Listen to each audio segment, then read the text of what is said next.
स्वातंत्र्य दिनाचं औचित्य साधून पर्यावरण बचाव भारत बचाव महाअभियान अंतर्गत करण्यात आलेल्या 15 ऑगस्ट युवा अभिनंदन पर्यावरण प्रभात फेरीला ठाणेकरांचा उत्स्फूर्त प्रतिसाद मिळाला। नानजीबाई खेमजीबाई ठक्कर ठाणावाला महाविद्यालय, विश्व गुरुकुल विधी महाविद्यालय आणि बांदोडकर महाविद्यालयातील हजारो विद्यार्थी, शिक्षक तसेच नागरिकांनी या प्रभात फेरीमध्ये सहभाग घेत पर्यावरण संवर्धनाचा संदेश दिलाय। स्वातंत्र्य दिनाच्या सकाळी उत्साहपूर्ण वातावरणामध्ये निघालेल्या या प्रभात फेरीत विद्यार्थ्यांनी पर्यावरण संरक्षण, वृक्ष संवर्धन, शाश्वत विकासाचे संदेश देणारे फलक हातात घेतले होते। विविध घोषणांनी परिसर दुमदुमून गेला होता। विद्यार्थ्यांचा उत्साह आणि पर्यावरण विषयक संदेशांकडे नागरिकांचे विशेष लक्ष वेधले गेले। अनेक ठिकाणी नागरिकांनी प्रभात फेरीचं स्वागत करत विद्यार्थ्यांचं अभिनंदन केलंय आणि उपक्रमांतर्गत उत्स्फूर्त सहभाग नोंदवलाय। यावेळी सर श्री अशोक एनजे यांनी युवकांचे अभिनंदन करताना पर्यावरण संरक्षण ही केवळ सामाजिक जबाबदारी नसून देशाच्या भविष्यासाठीची अत्यावश्यक गरज असल्याचं प्रतिपादन केलं आहे। आजच्या युवकांनी पर्यावरण संवर्धनाची जबाबदारी स्वीकारली तर येणाऱ्या पिढ्यांसाठी अधिक सुरक्षित आणि सक्षम भारत घडवता येईल असा संदेश त्यांनी दिला आहे। प्रभात फेरीत सहभागी झालेल्या विद्यार्थ्यांच्या हातातील आकर्षक आणि आशयपूर्ण फलक हे या उपक्रमाचे विशेष आकर्षण ठरले। पर्यावरण संवर्धनाचा संदेश समाजातील प्रत्येक घटकांपर्यंत पोहोचवणे आणि युवकांच्या सकारात्मक कार्याचं अभिनंदन करणे हा या उपक्रमाचा भाग होता। युवक, शिक्षक आणि नागरिकांच्या सहभागामुळे स्वातंत्र्य दिनाला पर्यावरण संवर्धनाच्या सामाजिक चळवळीची जोड मिळाली।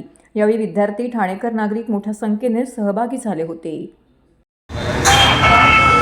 इको फ्रेंडली लाईफ व तरुण तगडा भारत याच्या माध्यमातून आज ही आपण तरुणांची रॅली काढलेली आहे आणि विषय आहे तरुणांना या भारतामध्ये चांगल्या प्रकारे स्कोप मिळावा, त्याच्यावरून पर्यावरणाचं संवर्धन व्हावं अशा दृष्टिकोनातून ही रॅली विद्यार्थ्यांची आपण 15 ऑगस्टच्या निमित्ताने काढलेली आहे। आणि ह्या 15 ऑगस्टच्या रॅलीचं वैशिष्ट्य असं आहे की त्यांनी काही आपल्याला दाखवून दिलं आहे की ही जेनझी जी पिढी आहे ही कुणापेक्षाही कमी नाही, त्यांना अतिशय चांगला आत्मविश्वास आहे आणि त्याचबरोबर त्यांच्यावर चांगल्या प्रकारची मॅच्युरिटी आहे।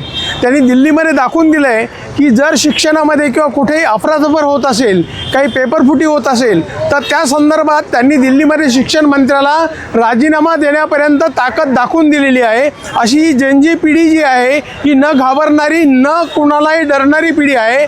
तर त्यांनी ही दिल्लीमधली जी झाकी आहे ही झाकी दाखवलेली आहे आणि अशा या तरुण पिढीला, जेनझीला आपल्याला त्यांचं अभिनंदन करायचं आहे आज 15 ऑगस्टच्या निमित्ताने। आणि संपूर्ण भारतभर या जेनझी पिढीचं आपल्याला नेतृत्व तरुणांचं भारतामध्ये घेऊन जायचं आहे।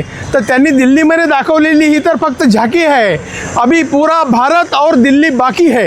अशा प्रकारची ही जेनझी पिढी आजपासून डेफिनेटली संपूर्ण भारतभर जाणार आहे। या ठिकाणचं ठाणामधले जे काही कॉलेजमधले विद्यार्थी आलेले, त्यांचे शिक्षक, प्रोफेसर आलेले, हे सगळे त्यांना साथ देणार आहे आणि आपल्या ठाण्यामधून आपण ह्या सगळ्या प्रचाराचा चांगल्या प्रकारे भारतभर आवाज गेला पाहिजे। त्यासाठी जेनझी पिढीचं सगळ्यांनी एकदा टाळ्या वाजवून स्वागत करा।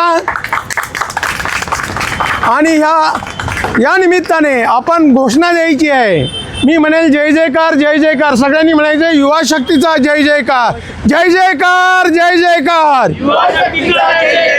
जय जयकार, जय जयकार, जय भारत, जय भारत। धन्यवाद।